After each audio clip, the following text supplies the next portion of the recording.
Do you like Dean's new look? Well, it caught me off guard. I'm just happy to see the kid back. I mean, when he blew out a shoulder or something like that, he comes back. He looked to be in the best shape of his life. Crowd pop for him. But, yeah, could he be a factor? Absolutely. I'm intrigued by Dean's new look. I'm not sold on it yet. What do you mean you're not sold on it yet? I think he had a unique look with the kind of wild, stringy hair, and he looks now like a lot of wrestlers do. A more conventional, big arms, shaved head, beard, crew cut, and a thick beard. Like he sort of looks like a lot of wrestlers. And Dean had a distinct look before. Seemed typical. There was one look, and Dean had a look that nobody else had.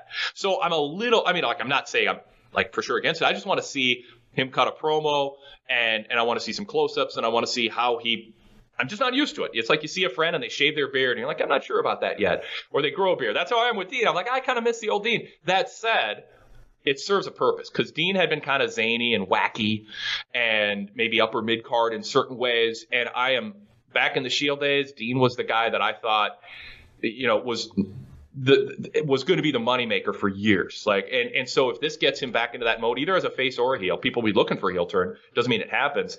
But Dean's so good on the microphone. So I want to be sold on looking at him up close, cutting a promo with that new look, and to see if the way he talks and carries himself and wrestles fits the new look, or if he looks a little bit too much like a lot of other guys with close cropped hair and a beard and muscles. Yeah, I think he'll separate himself with the promos, but, I think, sometimes change is good. The kid was gone for a long time. Now he's back, so why not change it up? So I'm neither here nor there. I'm just glad to see him back and not on the bench. So he's back in the game. It'll be interesting to see, hey, man, if there's any kind of change. Sometimes if I call somebody that's injured or has a surgery or something like that, I'll tell them, I say, hey, man, during your time off, watch every single thing that's going on. Watch who's making the crowd do stuff. Watch who's putting the crowd to sleep. What's getting over, and anytime, you're away, you get a period to kind of think about who and what you've been for the last few years, what you were doing. Do you need a change? Not that he was stale, but maybe this is a breath of fresh air for the kid. I mean, they ain't seen him in a long time, so change the look up and maybe is he not so zany, but now a little bit still out there, but focused on, grabbing a belt. Yeah, more serious about accomplishing things and not just being, wacky. The lunatic. The lunatic. To the madness. Yeah, like a sinister sense. And did you ever have any matches with Dean Ambrose? Yes, I did work with Dean Ambrose a few times, and we had some good matches. Yeah, we had dark matches. So I enjoy working with him. Are you surprised that he's been given the push as much as he has? I'm definitely surprised. When I first saw him, he wasn't that muscular. He was kind of quiet, laid back, had that more methodical demeanor. I saw potential in him, but I didn't see him ever being WWE champion. What if you just went by like Renee Moxley? Oh, that would be great. That's what You know what's so funny is when John and I got married, so many people thought that his name was Moxley. I kind of did too. That's what I knew him before WWE as John Moxley, and I was like, well, his real name's John. I've heard people say John, so it must be John Moxley. I mean, if my last name got to become Moxley, that would have been badass. It's a good name. It's strong. I mean, not that good's not. Good is good. But Moxley has there's a little danger to the name Moxley. To it. There's Moxie to Moxley. That's it. You're right. That's it. There's a sense of danger and emergency with the name Moxley. I want to talk about Extreme Rules, the Asylum match with Dean Ambrose, and man, what a match it was. That makes me laugh. One of the first things I ever heard and was taught when I got in the business is if you have a gimmick match, use the gimmick. And the gimmick was the Ambrose Asylum, which was a cage with the other trellis above it, and on all of these, on the trellis was hung all of these weapons. So the idea is you use the weapons.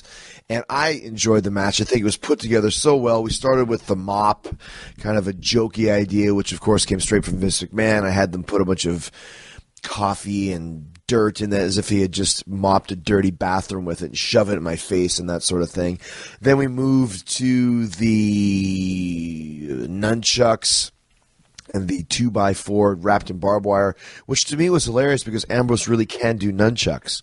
And I was like, before when I saw the nunchucks, I was like, wow, it's too bad you can't use it. And he's like, oh, I can use it. And I was like, really? And he sent me this video of him just whipping these nunchucks all around, which was hilarious. And he's like, he is the type of guy that you would expect could use nunchucks. I mean, my best friend Spewy is like that. Spewy, former guest of Talk is Jericho, future guest. He just had these nunchucks lying in his house one day, and he just started doing it. And it's like there were certain kids that would just sit in front of the mirror when they were kids and do like nunchuck tricks. And I tried, but I would always hit myself in the head and knock myself out. And Ambrose could actually do it. So I thought, well, that would be a pretty cool spot when he goes for the nunchucks and actually does the tricks. People would love it, and that's kind of what happened. We had kind of a dead crowd, though, because it had that amazing four-way match right in front of us. But you still got to work the match, and we built it. We built it well. Used the gimmick, went to the kendo stick, and went to the straitjacket and the fire extinguisher and the Indian strap, which hurt like hell. That was the worst part, was that Indian strap. Gosh, he hit me with it a couple times, and then I had to turn and try and stop it with my legs. That was a shoot. It just killed me. And then, of course, leading up to the amazing reveal with the bucket full of thumbtacks. And the funny thing was, there was a couple idiots, stupid idiots, if I can coin my own phrase, sitting in the front row, and I heard them chanting earlier, PG sucks, PG sucks. And I was like, all right, you just wait and see what happens here. I'm going to show you how much PG sucks. And we were really surprised, Ambrose and I, because we came up with the idea for the Ambrose Asylum, we were surprised when Vince allowed us to use the tacks. It hasn't been done in 10 years. It's been that long between tack bumps. And, when the finish came in that Ambrose is going over, it's like, I have to take the bump in the tacks. I have to. He can't take the bump in the tacks and then go on and win. It just doesn't make sense. I think we have to protect this crazy bump because, in my opinion, nobody really knows what a body slam feels like or a suplex, but everyone knows what it's like to get poked with a needle or get a thumbtack stuck in you. We've all had that happen, so people know when that happens, it hurts. And you can actually feel that and empathize with it and relate to it. So I was like, you know what, man, we have to use these tacks and make it like it's a pit of fire. Like it's the worst thing that could ever happen to you is that you fall into these tacks and then you're done. So, and another thing too is like we want to tease this. So when he poured the tacks out, it's like, what if we do a bunch of spots where people think, okay, like they're really screwing with us now in the fact that they're actually pouring out the tacks and teasing us. Can you imagine how mad people would have been if we would have teased the tacks and never actually used them? So anyways, tease it. Finally, I go for the code breaker. He slams me down on the tacks and, go straight into the DDT, and that's the finish, the Dirty Deeds. So doing that match, and then when he turned me over to cover me, all of those tacks were down my pants, and it just, if you watch, my shoulders are down, but I'm arching my back up because I didn't want to have my back pressed down again. And then get up and just screaming, and then the refs are trying to take the tacks out, and I was just kicking and screaming and telling them all to F off, and it's like I didn't want anybody near me that wasn't a doctor at that point. So we went to the back, and if you go on WWE.com, there's some great footage of the doctors actually taking the tacks out of my body, and there was 68 tacks that they took out. 68 tacks were stuck in me and stuck in my back and stuck in my arms and stuck in my elbows. But the thing was, I went and sat down after all the tacks were taken out, and I poked myself, and I was like, what the hell? And there was one lone tack left in my jeans that poked me in the ass when I sat down to make it number 69. So there you go. 69 tacks pulled out of my body, taking my one, and I would tell you this, only tack bump. I'm sure you watched the Dean Ambrose Steve Austin interview. I did. And I didn't think it was very good. I didn't like it. It was interesting because at the very end, Steve was talking to him, and Steve has a certain idea of what you need to do to be a top guy and a main player. And it felt to me like Dean Ambrose was kind of in a situation where he knew that Steve was right, but he also knew that it was a different locker room, and you really can't just grab it anymore. And you can't really, if you're Dean Ambrose, you can't just say, listen, Steve, I understand what you're saying, but it ain't like that anymore. So he was kind of in an awkward situation, and they were both right, which is the weird thing. They both are thinking something different, but in their own way, they're both right. Yeah. Well, bottom line, it didn't turn out good. No. Philosophically, I don't care who's for what and all that, but that's cool. But it just, as a presentation, that 30 minutes or hour, what was it, hour? Hour. It just wasn't a hit. And I know that Steve loves to really help get the guys over, but it didn't seem like that Steve and Dean had their chemistry kind of faded on them a little bit during that process. So it's not the end of the world. It happens. You do enough of them, you'll get some that don't come across like you want them to. So. And Roman Reigns ain't over. He's not over. I hear they're going to do Lesnar versus Ambrose for Mania, and I know a lot of your listeners aren't going to agree with this, but to me, one of the single most disappointing performers in recent WWE memory is Dean Ambrose.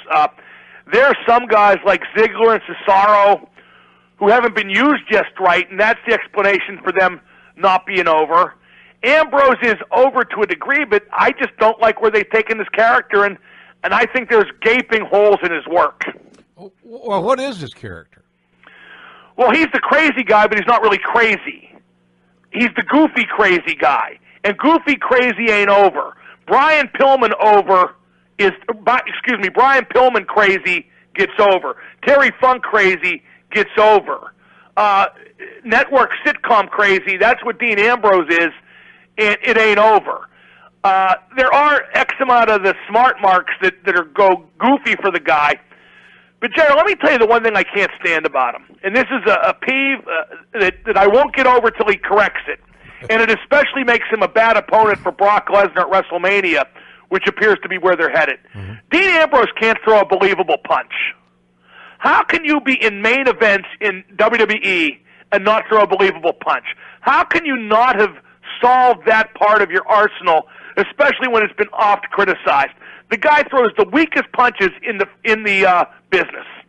Wow. I'll be honest with you. Throwing a punch is essential, especially in today's stylistically. Punches are essential. Unfortunately, I might add. But I never noticed a guy had threw bad punches or not. Now I'm going to watch. I'm going to watch his. I don't remember his punches being horribly bad or horribly good, but I'll pay attention now so I can understand what you're saying. Yeah, watch JR and think about this as well. They're going to put him in a match with Brock Lesnar, who personifies destruction in our business or any other. And I think that weakness is going to stand out all the more. Interesting. Well, I heard about that match as well. And as we are talking, it's still internet wrestling community talk because it hasn't been officially made. Yeah, but didn't you get the feeling that that's where it would go? Yeah. Out of that finish in the main event last night? Absolutely. Yeah, I do. But my point I was going to make was I heard the news, and if it is true, I didn't have and a salute to Glenn Fry, a peaceful, easy feeling when I heard the match because it was like it was a two character baby faces against each other, and in my eyes, and how I would describe those guys. And so I'm wondering, well, does that mean that if Ambrose is going to turn heel anytime soon? I don't know. I mean, they have so many ill-defined characters that I can't figure out where they're going to go. But bigger picture, JR, WrestleMania is the event of the year, right. Correct? Yep, sure is. How many guys in that company really deserve to be in WrestleMania? If you put the guys in Mania that really deserve to be there, we're over to that degree, and we're creating situations or having the situations created for them that were worthy of WrestleMania, it'll be about a 45-minute show. Crowd. Right. The guy that AJ took the championship off, Dean Ambrose, he got the title a couple months ago. People were excited to see Dean as champion, and the excitement just kind of went away pretty quickly.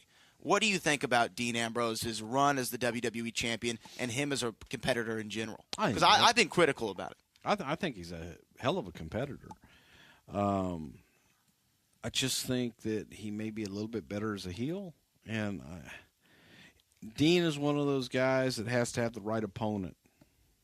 And I'm not sure if he had the right opponents up until this point. So it's Some guys are better chasing. Some guys are better as champion. Dean may be better chasing. I think he's a better heel. Do you think that was a situation of the championship trying to make the guy instead of the guy making the championship? I think it's a situation where, unfortunately, the championship may have brought down the personality of the guy that was holding it. How do you like Ambrose? How do you like Dean? I said on a tweet. Here's what I said on a tweet.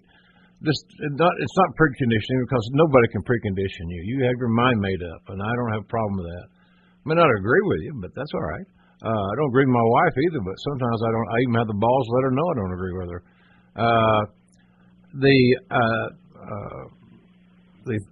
The Ambrose tweet said that he reminded me of Bill Murray, Terry Funk, and Brian Pillman.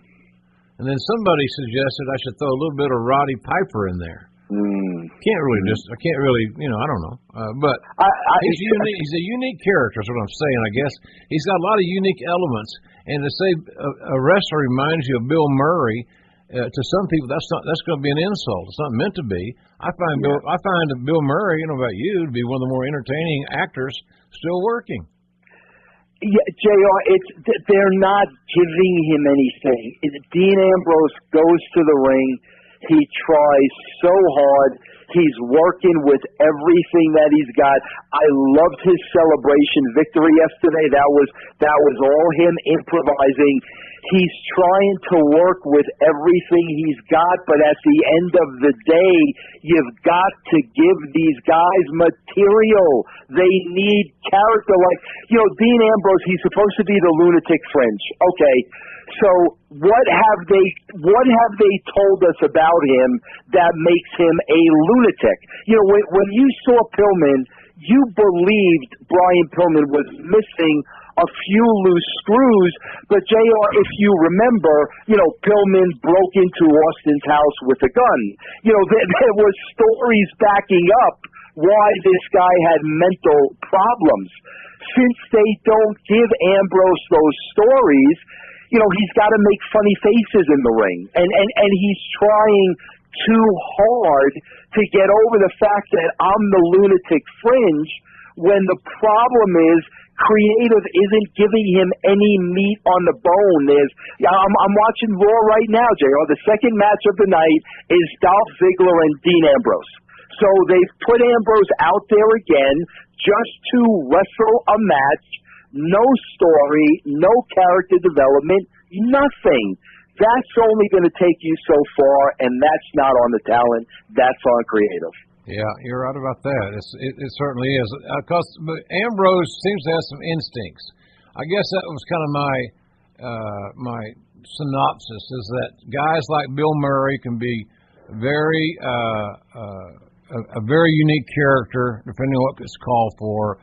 I always thought that Pillman was very compelling, and certainly Terry Funk has reinvented himself multiple times in an amazing career. So I hope that Ambrose gets a shot at it. Matthew says, what's the deal with Dean Ambrose? He's probably the most consistently over of any full-time guy in the company, helped carry the company for a solid stretch in 2016. I don't know if I would say that, but... Yeah, gets treated like an afterthought constantly. Do Vince and company just not think that highly of the guy? I do think that calling him the most consistently over of any full-time guy may be stretching it. Yeah, I mean, the thing with Ambrose is the problem is that the mistakes were already made, and it's hard to undo those mistakes because he's established as at a certain level, and that's just what it is. I think that, that he had a window. A lot of guys have windows, and if they get established at a certain level, that's just what happens. And I think that that's what they see him as. They see him as a guy who they can count on. He does, he can main event house shows if need be. He is probably going to be in the number 2 slot now that John Cena's back on the babyface side, and he's he's okay at number 2. So I guess Randy's probably going to end up in that spot, in the number 2 spot, and he'll be down a notch after that. So yeah, I mean but for whatever reason, they never saw him as the top guy. And he did get the top guy position by default when they when Roman Reigns failed the drug test and they had to suspend him and they just needed a top guy and Cena was gone. So Dean was the guy. But it wasn't really their pick to be a top guy. It was just kind of by default. And those kind of guys usually end up back where they were before, unless they just hit it out of the park. And I don't know. I thought he did well, but, I can't say he hit it out of the park. It has taken you a long time to get here, Dean. A long-ass time. You have paid your dues. And doing my research about you, I didn't know how many times you'd been around the block. All of a sudden, you end up on top of the WWE Universe. Me, I'm sitting right here. I'm 5 feet from your ass. I got a challenge for you. I've been watching you ever since you rolled in, and I'm proud of you. I'm happy for you. Nothing's ever been handed to you. You've earned everything you got. But as a guy who, back in my day, pushed the envelope and just pushed it, I wasn't afraid to go out on a limb because I didn't really give a rat's ass. I was going to go, and watching some of the stuff that you've done in the past, I challenge you now to raise the bar. I'm challenging you right here on the WWE Network, on the Stone Cold Podcast, to push the envelope, go out on a limb, be edgier, take more chances, be more Dean Ambrose, whatever that means, lunatic fringe, the tagline they gave you. I'm challenging you to amp up and amplify everything you've got, because I think the WWE Universe deserves to see that. And you've shown a lot of that, but I would dare say you've rested on your laurels, you're a little bit comfortable, and you need to find the edge again. So this is no bullshit from me. I'm challenging you to push the envelope and go for it. To that you say what? Have you been in the safe zone? Am I missing something? Rested on my laurels. I am offended by that, but I want the best out of you, and so do these people that are watching this damn show every Monday and every Tuesday, which you're the captain. Yeah. I want to see more out of you, Dane. Give it to me. Give it to the people. This is what you've worked your whole life for. Do you understand what I'm saying? I like it. Is this a disconnect? No, I mean, as far as, pushing the envelope and stuff, I try every day to push the envelope as much as I can. And sometimes, sometimes you can yell and scream and beg can we do this? Can we do this? As much as you want. And you still, at the end of the day, you're playing in brother's sandbox, But I like that. And I like you're reminding me that, getting on top is one thing. Staying on top is a whole nother thing, And like I said, I'm excited about getting to work and excited for the challenge. But now I feel like feel like you put me on blast a little bit, and I like that. As long as we don't end this with a stunner, because I'll block that. How. You can't block a stunner.